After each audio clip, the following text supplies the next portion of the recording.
बिस्मिल्लाहिर्रहमानिर्रहीम। Programme inside the news और मैं हूं डॉक्टर सना गौरी। कुछ जो खबरें फजूल फजूल सी आती रहती हैं और चीज़ें जो हैं दिल जलता रहता है, लेकिन आज जो कुछ हमारे सामने हुआ उसको आप खुशाइन कह सकते हैं। वो इसलिए कि मुज़ाकरात का अमल थोड़ा सा आगे बढ़ा है। वो मुज़ाकरात से कौन खुश नहीं है वो थोड़ी देर पहले आपको एक प्रेस कॉन्फ्रेंस में पता चल गया, उसका अहवाल हम थोड़ी देर बात करेंगे।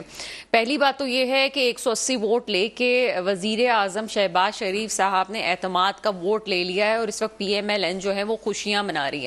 लेकिन उन खुशियों के साथ साथ ये भी याद रखना चाहिए कि तौहीन अदालत की तलवार अभी भी लटक रही है शहबाज शरीफ साहब के सर पे।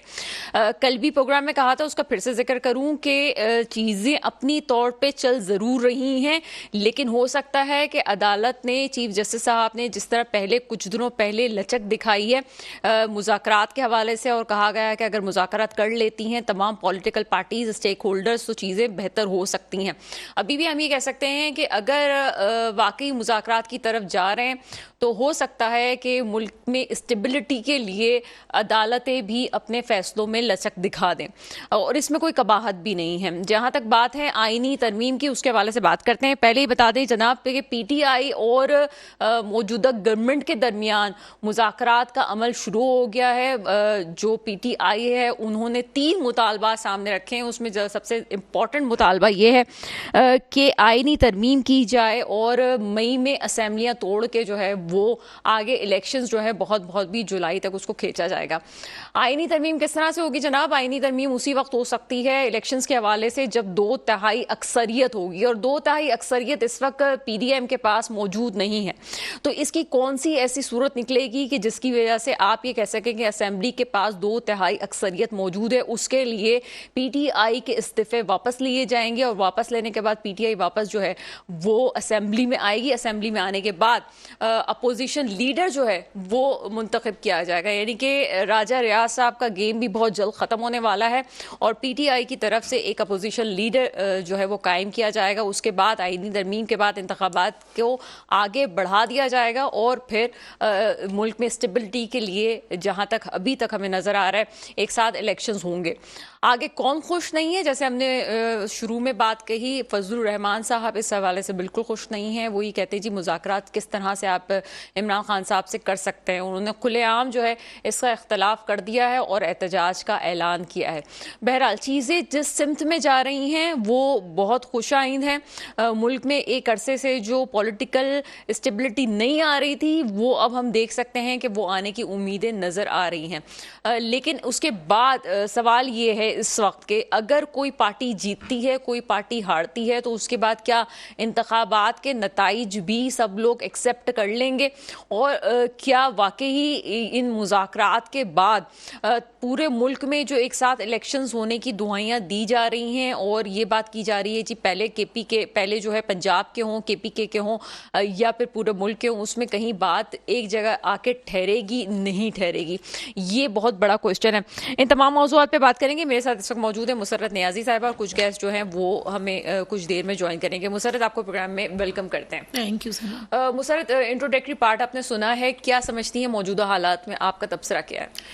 देखिए सर, मैं समझती हूँ कि जो मौजूदा गवर्नमेंट के साथ PTI की जो सिटिंग हो रही है खुश आइंद है, ना सिर्फ मुल्क के लिए बल्कि आवाम के लिए भी, क्योंकि जो भी काफ़ी टाइम से ये सिस्टम को चलने नहीं दिया जा रहा था या चल नहीं पा रहा था, शायद उसके अंदर बहुत अच्छी तब्दीली आ जाए। और मैं समझती हूँ कि बहुत अच्छी चीज़ है कि तमाम पॉलिटिकल पार्टीज़ को एक प्लेटफॉर्म पे होकर और कुछ भी डिसाइड करें वो मिल बैठ कर करें, तो मैं समझती हूँ कि बहुत ज़्यादा बेहतर है। और ये जो स्टेप आज लिया गया है मैं समझती हूँ बड़ा पॉजिटिव स्टेप है। अच्छा, ये जो बात कही जा रही है कि वज़ीर आज़म साहब पे अभी भी तौहीन अदालत की तलवार लटक रही है, इसके हवाले से आप क्या कहेंगी? वोट तो आपने दे दिया वज़ीर आज़म साहब को, लेकिन वज़ीर आज़म साहब कहते हैं कि हम अभी भी 3 जजों के बेंच को जो है वो तस्लीम नहीं करते। देखिए, मैं नहीं समझती हूँ कि ऐसा होगा, क्योंकि चीफ जस्टिस ऑफ पाकिस्तान ने भी बड़ी अच्छी और लचक दिखाई कि आप लोग सियासी जमातें मिल बैठकर अपने मसाइल को हल करें। और मुझे नहीं लगता कि कुछ इस किस्म का होने जा रहा है। मैं समझती हूँ कि हालात, यानी कि सियासी हालात बहुत बेहतर होने जा रहे हैं।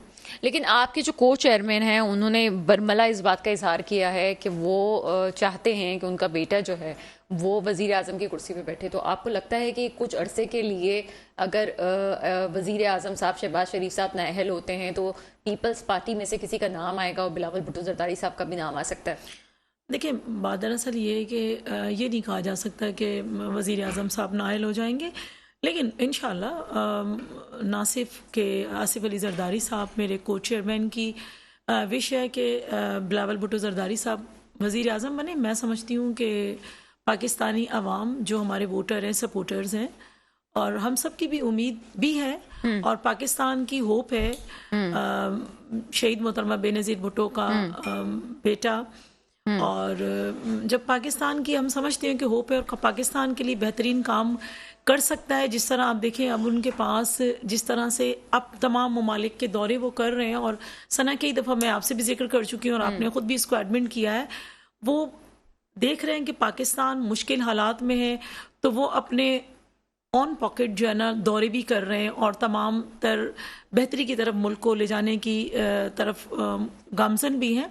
मैं समझती हूँ कि बीबी का बेटा अगर जब वज़ीर आज़म बना तो वो अपने नाना शहीद जुल्फ़िकार अली भुट्टो साहब और शहीद रानी मोहतरमा बेनज़ीर भुट्टो साहिबा के नामुकम्मल मिशन को पूरा करेगा। इस वक्त तो अगर पीपल्स पार्टी से नाम आता है, जो हमें आगे चीज़ें नज़र आ रही हैं उसमें, तो ये तो कोई अक्लमंदी नहीं होगी कि कुछ अरसे के लिए पीपल्स पार्टी अपना वज़ीर आज़म बिठा दे। नहीं, देखिए, मैं नहीं समझती हूँ, क्योंकि कोई भी चीज़ कबल इस वक्त कहना गलत होगा। मैं नहीं समझती हूँ कि वज़ीर आज़म साहब नाअहल होंगे। अच्छा, यूसुफ रज़ा गिलानी साहब का केस आपको याद है? उन्हें भी एतमाद का वोट भी था उनके पास और उसके बावजूद उनको नाअहल कर दिया गया था। देखिए, जो गलतियाँ हो चुकी हैं, मैं नहीं समझती कि उसको दोबारा दोहराया जाएगा। अच्छा, आप मतलब 100% श्योर हैं कि ऐसा कुछ नहीं होने जा रहा? मेरा अपना एक प्रिडिक्शन है कि ऐसा कुछ नहीं। अच्छा, इस सारे सिनेरियो में एक बात जरूर उठती है जो कि जमात इस्लामी की तरफ से एक मुद्दा उठाया गया था और सिराजुल हक साहब की तरफ से ये बात कही गई थी कि अगर ये इलेक्शंस अपने टाइम पे नहीं होते और जैसा कि आप देख रहे हैं कि आगे वक्त गुजर रहा है, तो फिर अदालत के फैसले पे भी सवाल उठता है कि फिर अदालत से कौन ये सवाल पूछेगा कि अगर आप लोग आपके फैसले के बाद भी इलेक्शंस नहीं हो सके तो आपके पास इस बात का क्या जवाब है। दूसरी तरफ आज जो सबसे ज़्यादा तनकीद हुई है वो MQM पे हुई है। MQM के हवाले से जो है बात सामने आ रही कि अभी जो PTI ने उनके एक रहनुमा ने बयान दिया, उसके मुताबिक वो ये कहते हैं जी MQM हमेशा से ही कराची का सौदा किया उन्होंने और इस वक्त भी जो है वो कराची का सौदा करके उन्होंने वोट दे दिया है वज़ीर आज़म साहब को और अपने चीज़ों को हासिल किया। क्या समझती हैं इस वक्त MQM के किरदार के हवाले से? देखिए, मैं नहीं समझती कि वो PDM की अलाय है और अगर उसने वोट दिया है तो ये उसका अपना अंदरूनी और निजी मामला है। जो भी रहनुमा कह रहे हैं वो मैं समझती हूँ कि डायरेक्टली अगर MQM से पूछ लें सवाल तो ज़्यादा बेहतर होगा। अच्छा, ये जो अभी बात की जा रही है, थोड़ी देर पहले ही हमें TV स्क्रीन्स पे नज़र आ रहे थे मौलाना फजलुर रहमान साहब, वो खुश नहीं है, जबकि PDM की जितनी भी कार्रवाइयाँ हुई हैं, PDM में जितना आगे तहरीक को लेके जाया गया उसमें फजलुर रहमान साहब की हैसियत एक मरकज़ी हैसियत रखती है।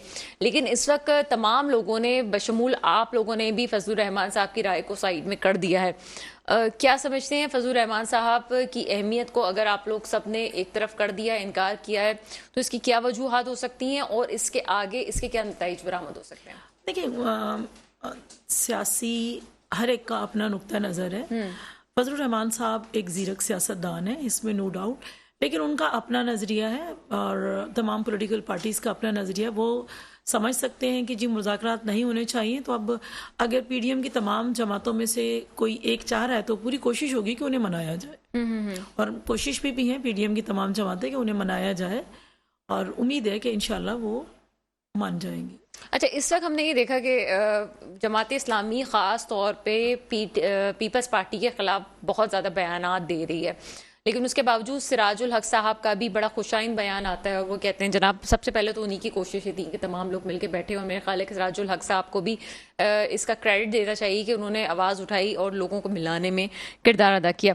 लेकिन बड़ी सख्त तनकीद कल आई थी कि PTI जो पीपल्स पार्टी है वो कराची का सौदा कर रही है और इस किस्म के बयान आ रहे थे। क्यों है ये सब कुछ? पीपल्स पार्टी से जमात इस्लामी इतनी खाइफ क्यों है? क्या वजूहात हुई हैं? क्या समझती हैं? देखिए, खाइफ होना ना होना गलत है। देखिए, अब जिस तरह से आप कह रही थी ना कि सिराजुल हक साहब ने बड़ी कोशिश की सबको मिलाने की कि मिल बैठे, तो इससे पहले कोशिश जो है ना बिलावल भुट्टो जरदारी साहब कर चुके थे। उससे पहले अपनी टीम जो है ना वो दे चुके थे, तरतीब दे चुके थे और बता चुके थे कि तमाम पॉलिटिकल स्टेक होल्डर्स जो है ना उनसे आप बात करें ताकि बैठ के अवाम तफहीम के ज़रिए जो है ना ये बात हल हो जाए। और जहाँ तक जमात इस्लामी का ताल्लुक है, देखिए सना, सो सिंपल बात है कि जब मेजॉरिटी पाकिस्तान पीपल्स पार्टी के साथ है तो लामाला सी बात है कि मेयर पाकिस्तान पीपल्स पार्टी का ही होगा।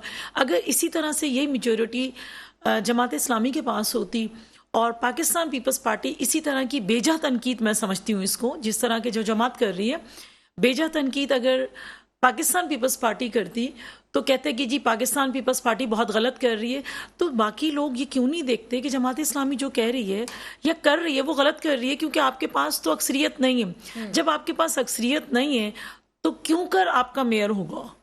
किस हैसियत से होगा? किस जमहूरी अंदाज से होगा? जरा हमें भी समझा दें। वो मेरा ख्याल है कि उनका एक माइंडसेट बन गया है कि जी मेयर होगा तो वो हमारी मेयर होना है। देखिए, अब माइंड सेट से तो कुछ नहीं होता। देखिए, अभी इलेक्शंस बाकी भी हैं। देखिए वो बिल्कुल बाकी है, उससे कोई इनकार नहीं है। मसला ये है कि देखिए ये बात ऐसा नहीं हो सकती है कि शायद कुछ टाइम वो खान साहब के साथ रहे तो उनका कोई असर हो गया तो वो मैं नहीं कुछ कह सकती हूँ कि मैं ना मानूं वाली बात है। देखिए, आपको जमहूरी अंदाज से सोचिए और देखें कि जिसके पास सीट्स आपसे ज्यादा है तो उनका राइट है। वैसे आप जबरदस्ती कहेंगे जो हो तो ये तो हो नहीं सकता। एक सहाफत की तालीमी की हैसियत से मेरी समझ से बाला तर है कि आइन की बालादस्ती तो अभी काफ़ी पीछे चली गई है। जब तक अभी तक ये बात हो रही थी जी आइन की बालादस्ती होनी चाहिए और उसके बाद सुप्रीम कोर्ट के फैसले भी आए और उस फैसले को इतना गलत समझा गया कि उनके जजेस और बेंचेस को नहीं माना गया, 3 रुकनी बेंच को नहीं माना गया और अभी भी ये 3 रुकनी बेंच वाला मामला अभी बाकी है।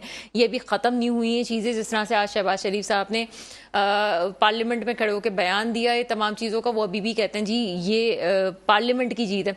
पार्लियामेंट की तो फतह सियासतदानों ने कर ली है, ये आइन की फतह कब होगी? देखिए, पार्लियामेंट की फतह तो नो डाउट सना हुई है कि देखिए अदम एतमाद का वोट मिलना पार्लियामेंट की फतह है, इसमें तो कोई दो राय नहीं है। लेकिन जहाँ तक आइन का है, मैं नहीं समझती हूँ कि मैं अपनी पार्टी की बात करूँगी।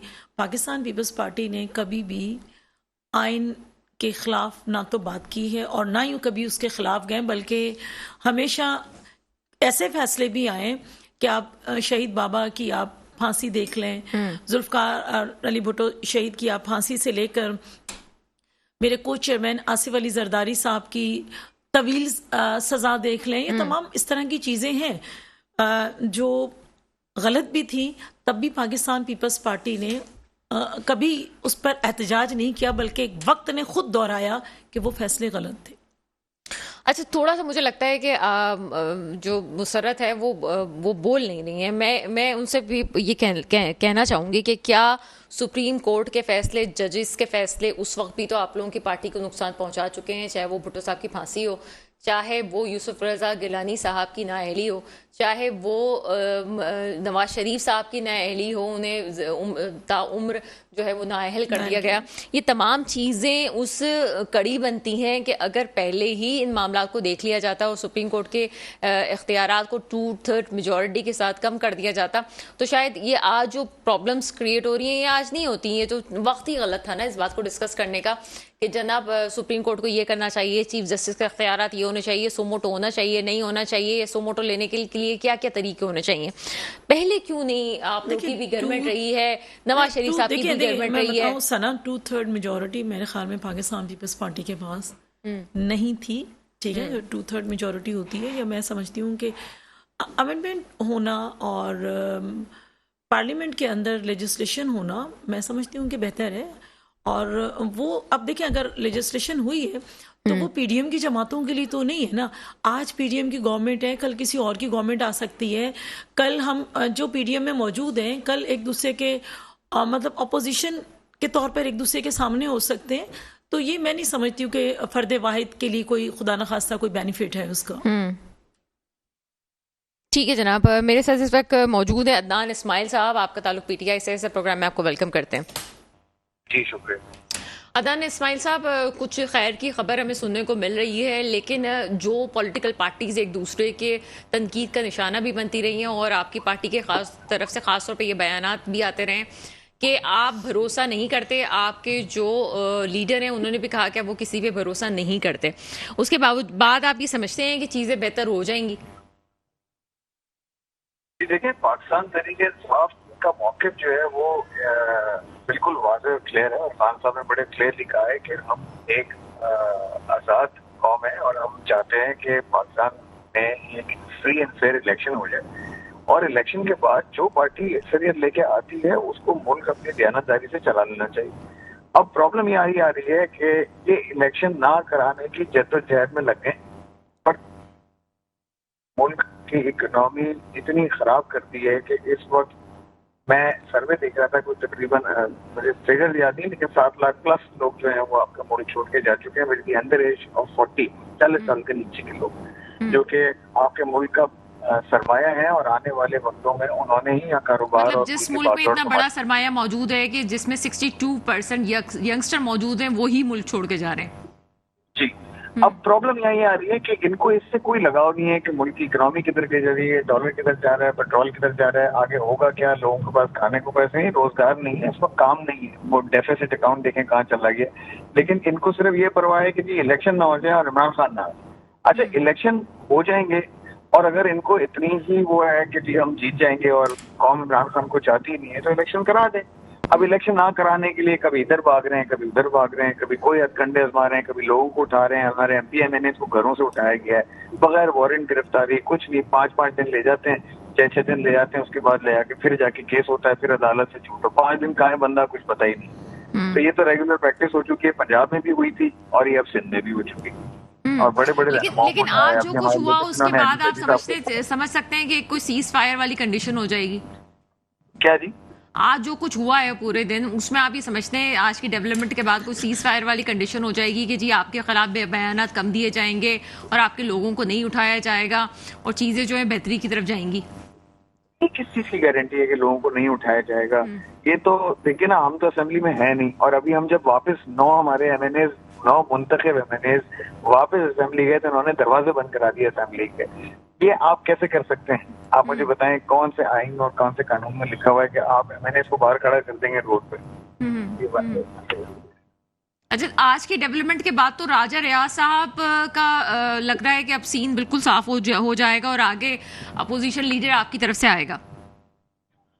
देखिए जी, ये तो आगे वक्त ही बताएगा, लेकिन अभी इस वक्त जो सिचुएशन आपके सामने है और अब हम जब असेंबली में बैठेंगे तो ही पता लगेगा। हमने कोशिश तो की थी, हमारे एमएनए गए भी थे इस्लामाबाद, कराची से 9 के 9 एमएनए गए थे, बट अनफॉर्चुनेटली दरवाजे बंद कर दिए गए और उनको अंदर जाने की इजाजत ही नहीं मिली, तो वो बाहर ही बैठ गए। लेकिन आगे इंशाल्लाह ताला उम्मीद लग रही है कि बेहतरी हो जाए। अब मुझे बताइएगा कि उम्मीद पे दुनिया कायम है और उम्मीद पे हम भी खान साहब के साथ खड़े हैं और खड़े रहेंगे, आखिरी दम तक खड़े रहेंगे। इंशाल्लाह पाकिस्तान को हमने खड़ा करना है, पाकिस्तान को इस तरह लाचार मजबूर छोड़ना नहीं है, भीख मांगने के लिए थोड़ी पैदा हुआ है पाकिस्तान। इंशाल्लाह पाकिस्तान तरक्की करेगा, लेकिन इनसे छुटकारा मिलेगा तो जरूर करेगा। अच्छा अदनान इस्माइल साहब, पहले उम्मीद पे बात कर लेते हैं। मुझे बताइए कि आपको अगर इलेक्शन आप नहीं जीतते हैं तो फिर क्या सूरत हाल होगी? जो पार्टी आए वो मुल्क को अपनी दयानतदारी से चलाए, आप मान लेंगे। लेकिन आप अगर इस तरह इलेक्शन लड़ाएंगे धांधली करके तो जाहिर नहीं मानेंगे। आप इलेक्शन से पहले कैसे कह सकते हैं सर की धांधली हो जाएगी? नहीं, मैंने तो नहीं कहा, आपने कहा मान लेंगे, मैं उस पर कह रहा हूँ जहाँ धांधली होगी वहाँ नहीं मानेंगे। प्रूफ होगा, टीवी पे आएगा, मीडिया के तवज्जुह से हमेशा मीडिया ने दिखाया है, भी उम्मीद करता हूँ दिखाएंगे। वो हुआ जो कराची के इलेक्शंस में हुआ था फिर। लेकिन इस वक्त देखें, इस वक्त जो सेंटिमेंट है इस कौम का और इस पूरी नेशन का, वो टोटल इमरान खान के साथ है। जब ये इलेक्शन ना कराने की जो है ना वो तकदों में लगे हुए हैं और इस वक्त कोशिश कर रहे हैं कि इलेक्शन ना हो किसी सूरत भी, क्योंकि मैं आपको बता रहा हूँ कि इस वक्त 2/3 से बहुत ऊपर लेके जाएंगे इंशाल्लाह हम सीटें, और हमें पूरा यकीन है। क्योंकि इस वक्त आप किसी भी सर्वे कर लें, आप रोड पे बाहर निकल जाएं, आप भी अपना घर चलाती हैं, आपको यहाँ सैलरी मिलती है, यहाँ से इस वक्त क्या हाल हुआ है कोई जो आज सेंटिमेंट तो आप ये कह रहे थे कि कराची वालों के भी हैं, तो फिर कराची में भी तो आपको हार माननी पड़ी। कराची की तो पूरे पाकिस्तान में सेंटिमेंट यही है। तो डॉलर सिर्फ कराची में तो महंगा नहीं हुआ। नहीं, कराची में तो एक महंगा। इलेक्शंस को आपने भुगत लिया ना, जो इलेक्शंस कराची में कुछ दिनों पहले बल्दियाती इलेक्शंस हुए थे।